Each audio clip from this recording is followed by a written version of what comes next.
Bakunzi b'Umwungere TV ndabaramutse ndabaha ikaze mu kiganiro c'uyu munsi kidasanzwe.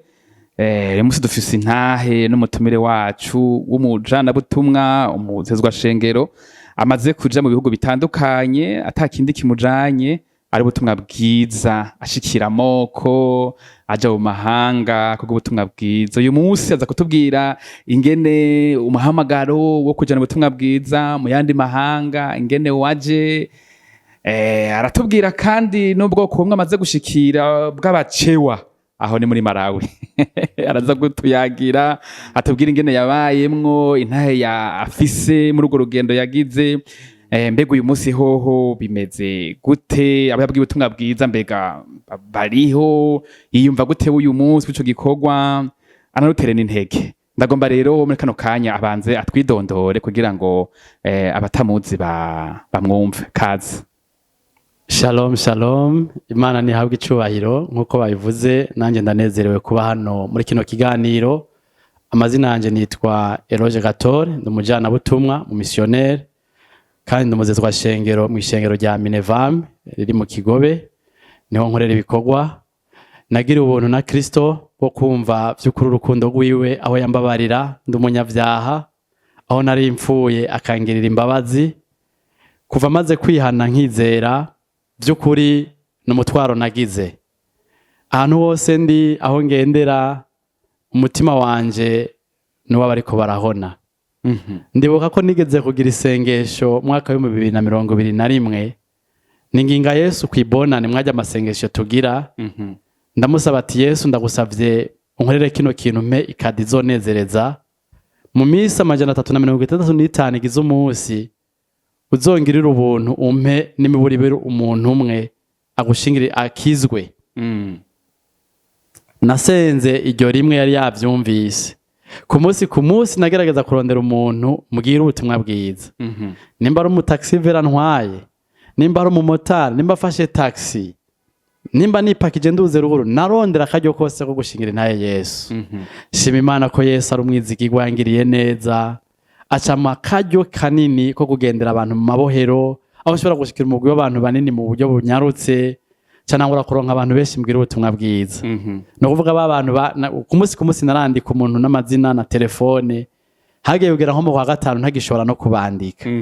No kuvuga ngo ahantu hose ndi kwera nari narabonye ngene nanje nari nararushe. Vy'ukuri jewe narose agakiza, nararushe cyane. Jewe sinari nzi ko noshobora kugira umunezero canke Imana yonyemera. Rero mbonye ubuntu Yesu yangiriye, nabonye nanje bikwiriye yuko nogerageza kuvuga Yesu nubwo ntarashikaho nipfuza, kandi mfise n'intege nke nyinshi, ariko nkumva iyo nyota. Naho vyavuye kuko maze gukizwa mba mw'ishengero Minevame, ubundi n'ishengero risanzwe ari ishengero njana butumwa. Ico kintu ca mission kirahari. Ndibuka ko batanguye kunyemerera no kuduga mwivuga butumwa ruguru. Ico gihe ntarabatizwa no mu mazi menshi, kubera bari babonye umuriro nari mfise n'inyota, baranyemerera turadugana. Kandi mbonye umuntu agomba gukizwa, ndibuka ko nabara telefone pasteur, hari umuntu agomba kwakira Yesu, aca mbere amufashe, nkumva umengo sindabikwiriye. Ico gihe rero mu nyuma niho maze kubatizwa, kuba mw'ishengero. Niho mu mwaka wa 2020 natangura kwiga inyigisho z'ivyigwa njana butumwa ndengambibe. Twariko twiga ivyigwa bakoresha igikoresho citwa Kairos, bisigura ngo ni iki gihe nyene n'aka karyo nyene. Mpeza kwiga Kairos numva umuriro, numva ishaka. Ico gihe ndibuka ko meje kwiga Kairos, naciye numva no mobiliza nanje nkabuhimiriza abandi kumenya umutima w'Imana ku mahanga. Hariya turavye mw'Izaburi ya 67 tubona ijambo rivuga ngo Mana amoko agushime. Tubona ngo Imana ngo ikeneye gushimwa n'amoko yose yaremye. Vy'ukuri maze kwiga ivyo vyigwa, naciye nsaba kuvyiga mba nanje umworosha kwigisha ivyo vyigwa.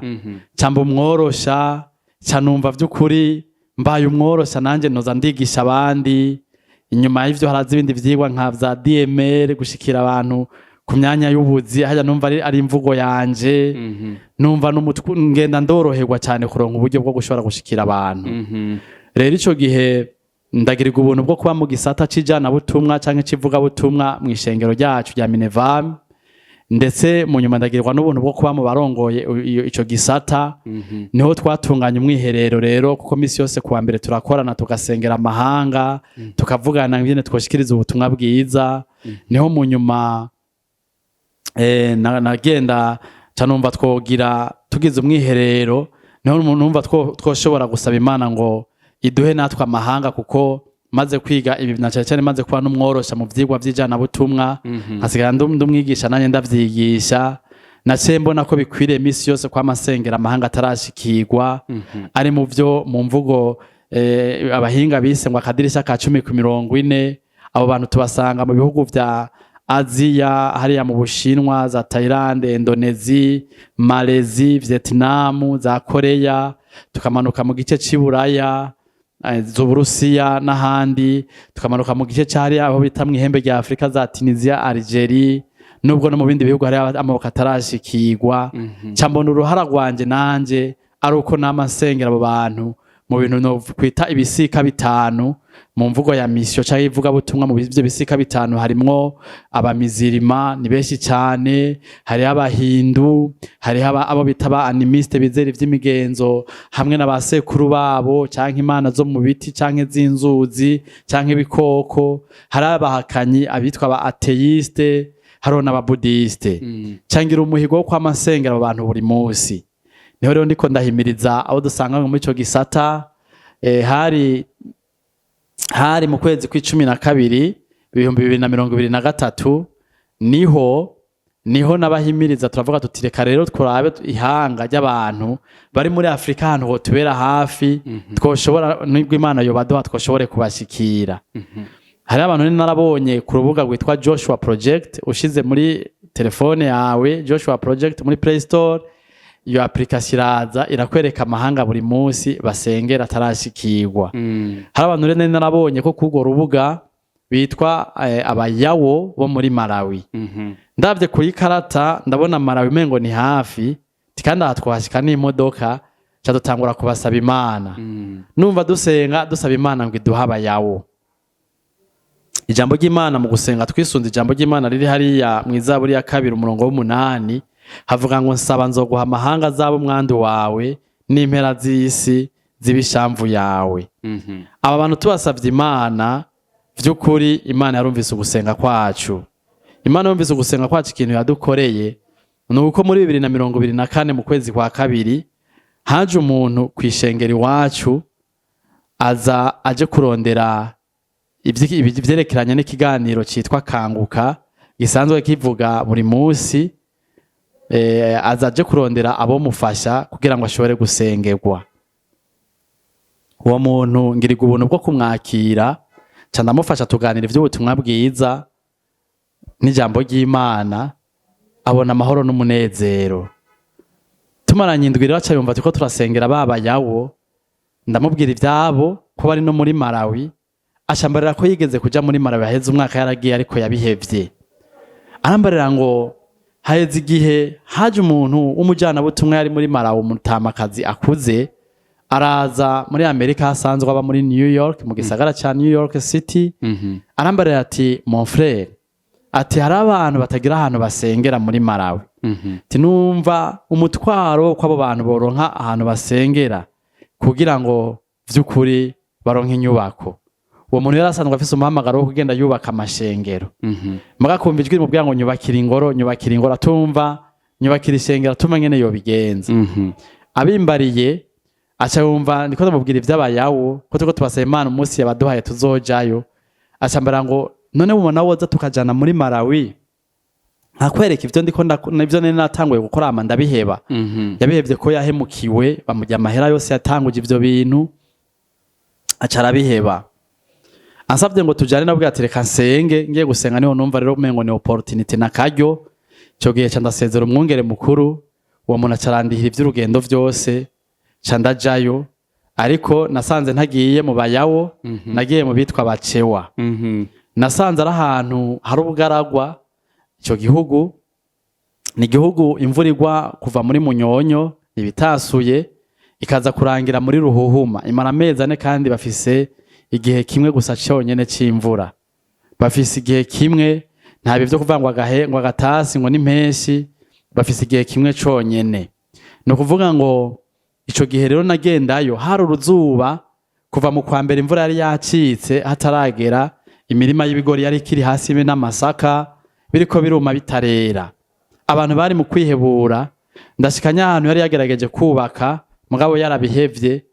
Ico gihe niho nasanga hari abantu bakenya turahura turaganira ku musi wa kane twifatanya nabo mw'ishengero riri Burundi barisonzesheje twinginga Imana izoduha imvura niko ijambo ry'Imana rivuga hariya muri mu cete ca Yakobo igice ca 5 ngo Eliya yari umuntu ameze nkatwe ngo yaringinze Imana iratanga imvura cyane isunga ririya jambo.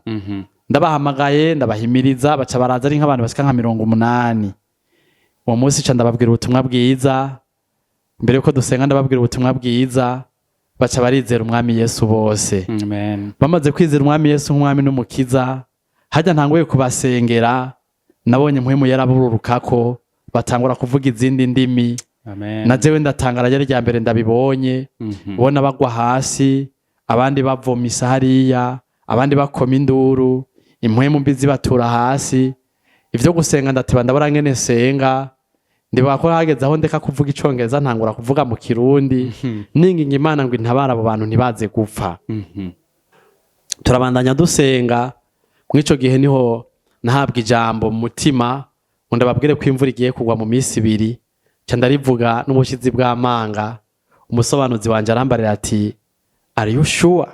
Turizera ko ivyo uvuga ari vyo. Ndamubwira ati atamvurirwa. Yego, ndamubwira ati vuga ivyo ndiko ndakubarira. Amaze kubishikiriza abantu barakoma amashi baranezerwa. Mugabe ico gihe je nanje urugamba rwari rutanguye. Yari riske ya mbere mfashe muri runo rugendo rwo kwizera. Iyo riske narabona ko ari riske ishobora kungirira nabi, ko ishobora no kunyica. Ntashe narabuze itiro, ntangura kurira ntakambira Imana. Imana umbabarire nimba nirongoye bijya bintu. Nimba ari we wandongoye kubivuga, ndagusavye imvura izogwe. Nsubiye kuryama niho numva ndiko nganirizwa mu mutima ko nogenda nkagura ihema rinini nkasakara kuko imvura igiye kugwa tuzonyagirwa, kandi mbwirwa ko twotangura gukorana kwa Mungu tugatangura igikorane ca mbere. Bukeca ndabatelefona bagende barondera ibiti bubake, ndaza kuzana ihema dusakare. Ndarishikanye turiko turarishirako, imvura yaciye ikoroka kandi nta gicu cari kihari. Abantu bose baca bava mu mavutsu baraza barayijamwo, turanezerwa turatambira Imana. Umwami w'abacaraza kunyakira, baranyakira abantu, n'umwami aravuga turahawe ikaze hano hantu, vy'ukuri warungitswe n'Imana kudutabara. Nuko ubutumwa bwiza bwaciye bwakigwa, nagiriwe ubuntu bwo kuva imvura yatanguye kugwa. Amen. Mugabo ntatevye haheze amezi 2 naciye nsubirayo, ndashishikara igikorwa mvuga butumwa kunzu. Ariko ako gace ko mu Bacewa kari agace kari gasanzwe karashyizwemo n'ubutumwa bwiza, ariko nubwo kashyizwemo n'ubutumwa bwiza, ubutumwa buvugwa cyangwa bwigishwa ntabwo ari ubutumwa bw'ukuri bwa Kristo Yesu. Bizera ubushobozi bwo mu bavugishwa, na cyane cyane ko ari abavugishwa benshi b'ibinyoma bakoreshwa ibitangaza, ariko ubuzima babayemo bunyuranye n'ubw'ijambo ry'Imana rivuga. Ico gihe ngerageza kwigisha ijambo ry'Imana, aho nabonye abantu baza bitwa ko ari abapastori, bitwa ko ari abaprofete, bakemera kubiheba, bagasanga ntibari bakijijwe, kuko ugasanga yari umwungere ariko afise abagore 2 canke 3, bagaca babona ko bize ubutumwa bwiza butari bwo. Abo bantu baca baremera kubiheba, bemera kuza mu rushengero kubera ubutumwa bwiza bumvise.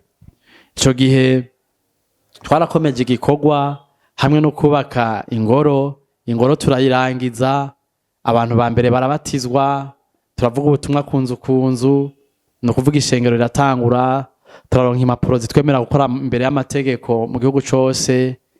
Ariko kandi ico gihe nyene naragendeye amashengero kubera nagiye mu nkambi y'impunzi, kubera hari impunzi z'abarundi, niyumvira ko naho twavuga ubutumwa bwiza. Casanga hari amashengero mugabo bameze nk'abantu batazi yo bariko baraja, batayerekwa bafise, ariko bari bafise amakuru y'ishengero rya Minevame mu Burundi, cyane cyane ko ari abakongomani bari baragiye muri iyo nkambi. Baca basaba ati ni ishengero ryiza njana butumwa, mwemere tubasabe tube munsi y'uburongozi bw'iryo shengero. ntivyari vyoroshe kubemerera, na cane cane ko nashishikaye kuvugaho ubutumwa, ariko mu nyuma ko iminsi yagiye irahera hamwe n'uburongozi bw'ishengero, na cane cane ko twe twarose n'impapuro zitwemerera gukora ku mugaragaro, bavuye baba Minevame amashengero aba Minevame. Ubu tuvugana amashengero dufise muri Malawi agera ku mashengero 6 ya Minevame. Subiye inyuma gato baba yawo twasengera, naragiye kubaramutsa, nasanze bari ku birometero bishika ku 428 uvuye ahitwa Lilongwe ku mugwa mukuru w'ivy'ubutunzi wa Malawi. Tumaze gushikayo nasanze abantu baba yawo bose n'abisilamu. Byasaba ko ngenda nambaye nkuko bambara, byasaba ko nshikira umwami wabo. Ndagenda ndamushikira nciye bugufi, abanza aranavuga ati tubanze dusenge, kubera muri vya vyigwa njana butumwa turiga gusenga mu mico yose. Ndaca bugufi arasenga, turasenga, hanyuma ndamwidondora nababwira ko mva i Burundi, nabonye ingene bameze, ngira amatsiko yo kuja kubaraba, acaranyakira, aranyemerera kuzonyakira, kuzobandanya nyakira, tugenda tuganira ibitandukanye. Intambamye nahuye nazo rero aho hantu kubwo rubuga, nk'abayawo bavuga ikiyawo, ururimi rwitwa ikiyawo, ntibumvikana neza n'abacewa. Abacewa bavuga ikicewa, ururimi rwitwa kicewa. Nari natanguye kwiga kicewa, cambona ncenja kwiga ikiyawo navyo bizoca bimbana birebire. Canumva ko bivanye n'umwanya, kuko nari nifise igihe gito muri Malawi, umuryango nawo usiga i Burundi, nagiye mfise umuryango, byasaba ko mara amezi 3 nkaza ndataha. Intambamye ya mbere, intambamye yuko tabari kumwe ndi kumwe n'umuryango, cyari ikibazo gikomeye kuri jewe. Byari rya mbere umva ashobora kuba ahantu iminsi myinshi nari kumwe n'umuryango wanje, kandi umuryango kiri muto. Nkongera indi ntambamye, urumva intambamye y'ururimi, nabwirizwa kuba mfise uwunsobanurira, ariko mu nyuma nahavuye menya kicewa, nshobora kuza ndavyumva. Nari nsigaye nijana mu isoko, nari nsigaye nshobora kwitwara n'imodoka hariya, nari nsigaye nshobora kumva ivyo bavuze bimwe nkagerageza kubivuga, ibindi nkabivuga mu Congereza. Intambamye ya mbere wari ururimi, intambamye ya kabiri wari umuco, kuko byasaba ko abo bantu mfise mbwiriza kubagendera, nabwirizwa gusangira nabo nicaye hasi, mfungira ivyo bafungura, barafungura ivyo tutamenyereye gufungura hariya. Karorero barashobora gufungura imbeba, mu Burundi ntidufungura imbeba. Zimbeba tubona zirabura, bo barazifungura, ziba ziri ku mabarabara bazifise, nk'uko twebwe boduga i Bugara mubona bafise brochette, nabo baba bafise imbeba, kicara n'umuntu mu muduga agenda arayirya. Urumva ivyo ni intambamye y'umuco, kurya ivyo utamenyereye kurya. Ariko ntumbaze yuko naziriye, navyo nzi, navyo nibuka. Bijanye n'ibintu vy'imboga, ubona ari ivyatsi, barya imboga zidahiye, ibintu tutamenyereye kurya. Ariko nagerageje nanje gufungura, kandi Imana ingirira neza, ntaco nabaye. Amazi nta mazi meza bafise, ni igihugu c'ubugaragwa, bafise amazi bakora mu binogo. Imana yangiriye neza, naho nyene ndashobora kuhaba nubwo byari bimeze gutyo. Intambamye yindi niyo kumvisha abantu ko ibintu vyo kurongora abagore benshi ari bibi. Nasenga Imana, tukiga ijambo ry'Imana, hama mpwemu yera akaba ari wabemeza, kabaho no gufata ingingo yo guheba abo bagore barenga kubo bafise. Narabonye imiryango myinshi nk'ingo zishika 15 bava mu buhumbu, wasanga umuntu afise abahabara, akabaheba akagaruka ku mugore wa mbere. Hari intambamye ijanye n'ivy'umuco ko abana batwara inda hakiri kare, kuvyara hakiri kare, umuntu akagira abagore benshi, kandi bikaba umengo ni ibintu vyemewe. Intambamye y'umuco nasanze bisaba ko wiga umuco cyane, kuko hari ushoboye kubigira bo kugirira nabi. Nk'iyo umuntu, nk'akarorero, nk'umuntu yapfuye, mwese mutegerezwa kuza kandi mugategereza guterera, kudatanze wogira ikibazo. Rero ndashima Imana ko mu bantu bari basanzwe bakora ivy'umuco cyane bitwa abacewa, abantu birirwa mu mva, abantu bagenda batambaye, abantu bagenda bisize biravye ingwa, kumwe abantu babandwa kera mu Burundi bambaye amababi, bambaye ivyatsi baterekana mu maso habo. Nibwo buzima babayemwo abo bantu. imisi mikuru yose y'igihugu ibaye babwirizwa kubatumira, nibo bahamba bapfuye. Ndashima Imana ko umurongozi wabo yakijijwe n'umuryango wiwe, baranabatizwa hamwe, 3 muri bo barakijijwe, barakiriye Yesu. Ukabona abo bantu n'abanimiste, bizera ba sekuru babo mwabo bacewa, bizera ivy'imigenzo, ivyo bintu bagira ni nk'idini, ni nk'ivyo bizera. Abo bantu barashoboye gukizwa muri bo, harimo n'umurongozi wabo. Mu vyo nashoboye gukora harimo gufashanya na nyamuntu yashoboje gushikayo, Imana imuhezagire, hamwe n'uburongozi bw'ishengero ryacu baguma bumva amakuru yanje bakanampanura n'ingene nokora, na cyane cyane ko yari experience ya mbere ngize gushobora gutanguza ishengero. Uretse ko nakora ivyo nabonye mu byo nsanzwe ndimwo, nkongera nkumviriza abandongoye. Intambamye ntizari kubura, aho nasanze kurongora ishengero ari ikintu kitoroshe. Mu buryo nasanze mbere umuntu agitanguye ikintu gishasha n'amakosa ntiyobura, ugasanga wakoze amakosa mu buryo bwo gutangura ishengero kubera umuriro mwinshi, umwanya muto, ugaca usanga hari bitariko bigenda neza, abantu ntibariko barakura neza. Birumva ivyo byose birabaho mu rugendo rwa mbere kugira ngo umuntu yige, ariko shima Imana ko nagiye mba hafi n'uburongozi bakagenda bamfasha gutunganya no gukosora ibitaba byagenze neza. Ikindi numva novuga nikijanye n'abantu ukuntu babayeho, kubera ukuntu basanzwe hari ubugaragwa, niyumvira ico tuma baronka imfungurwa za nkenerwa nk'imboga, na cyane cyane kubera bazikunda. Nta rengarenga zari zihari wasanga zizimvye, naho nyene mu masoko si hose wazisanga. Nace mva mu Burundi ntwaye irengarenga nyinshi hamwe n'inzuzi kugira ngo abantu batangure gutera umusoma hamwe n'amarengarenga kugira ngo nanje shobore kuranka ngene ndazifungura. Ico carabaye kandi cyabaye ikintu ciza, abantu baronka imboga bagwizigwiriye ari benshi. Ikindi novuga nabonye kidasanzwe nuko abantu barakeneye kwiga cyane ijambo ry'Imana. N'abantu bakeneye kwigishwa ijambo ry'Imana. Ikintu novuga muri ibi bintu vy'uvuga butumwa cyane butumwa ndenga mbibe, ikintu cya mbere nabonye gikenewe n'amasengesho hamwe no kubufisa ishengero ryakurungitse kandi bagushigikiye. Kuko haraba intambamyi z'uburyo, kuko urumva abo bantu n'ugwaye azarondera umurongozi wiwe, ugwaye azarondera wewe, n'abantu bagoye kwigisha, utabagaburira ntibaza ko ngo bigishe, niyo mico yabo.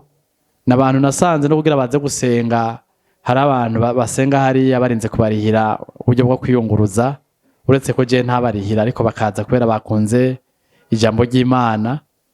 Numva nk'ico ni defi yari hari yaho abantu baza mu rusengero urinze kubarihira kwiyunguruza, ariko je nabereka yuko ahubwo Kristo ari wabahamagara, bagomba kuza kubera bakunze Yesu. Shima Imana ko uwo muco wagiye wari kurahera, kandi n'abantu bakabona ko bari kubarahinduka hamwe n'ivyamwa bijanye n'abihanye.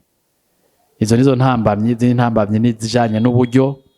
Ahantu hazimvye, ubu kubaho harazimvye.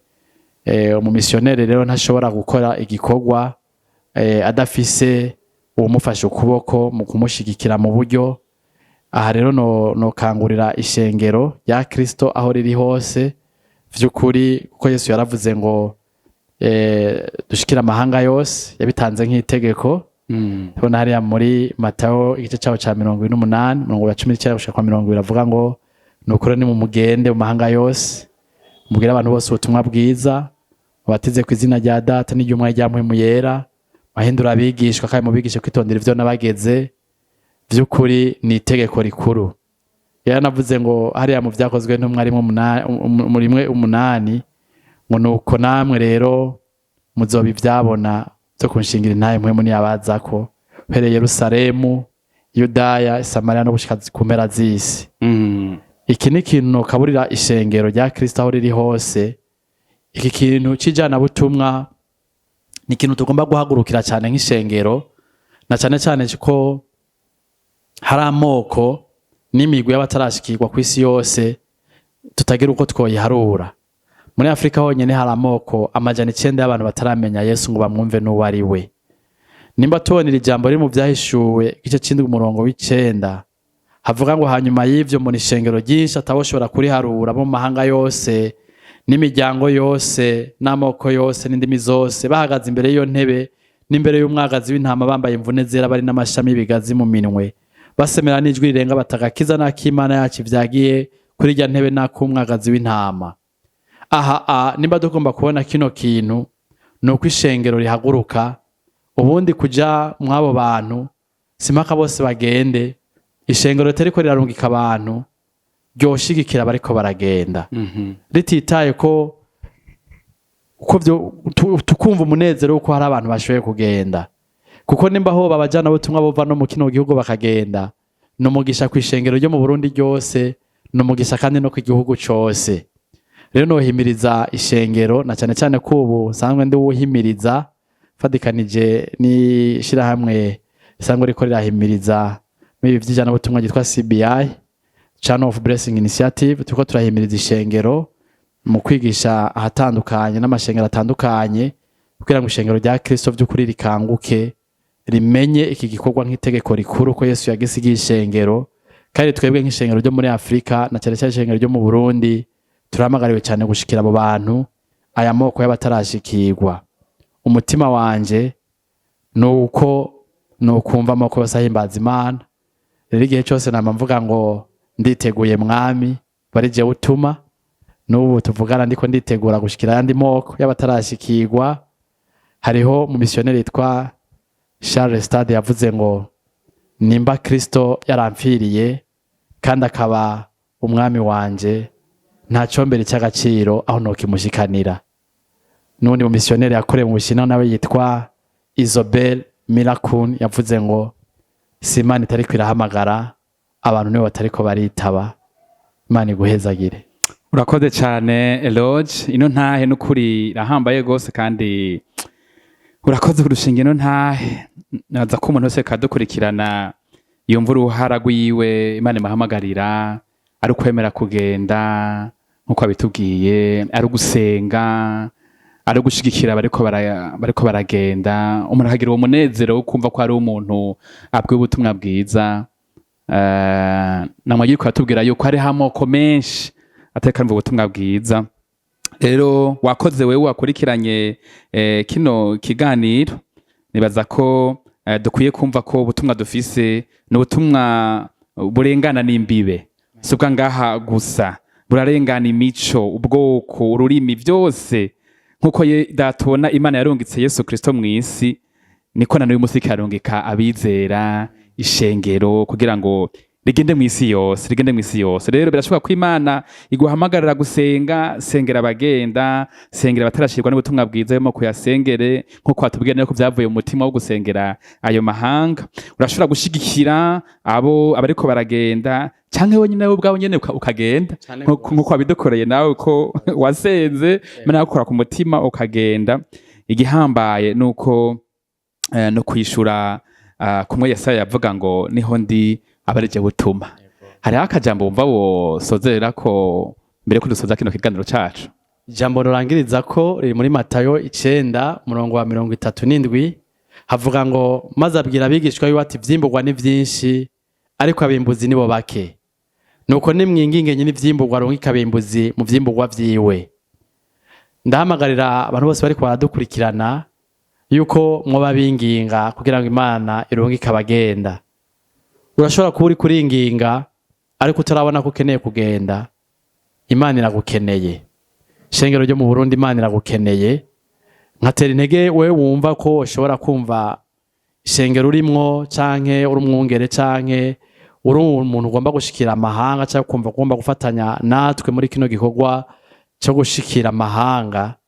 Vy'ukuri birashoboka ko twobitaba tukabafasha ari inyigisho ari ntahe tugafashanya kugira ngo dutahure twese uko Imana ibona amahanga dushobora no kumva uyu mutima wo gushikira amahanga. Murakoze cyane. Tugushimire Lord, nawe ndagushimire wakurikiranye kino kiganiro. Imana no kuri yatsumuriro muri wewe wo gutwara ubutumwa bwiza mw'isi yose. Imana igufashe kubicabona aho Imana yagusize, harya mu kibano, mu mihana, ku kazi, maze ushire umutima, ugire ishaka ryo kubona amahanga, amoko amenya Yesu. Yesu agwezagire gose.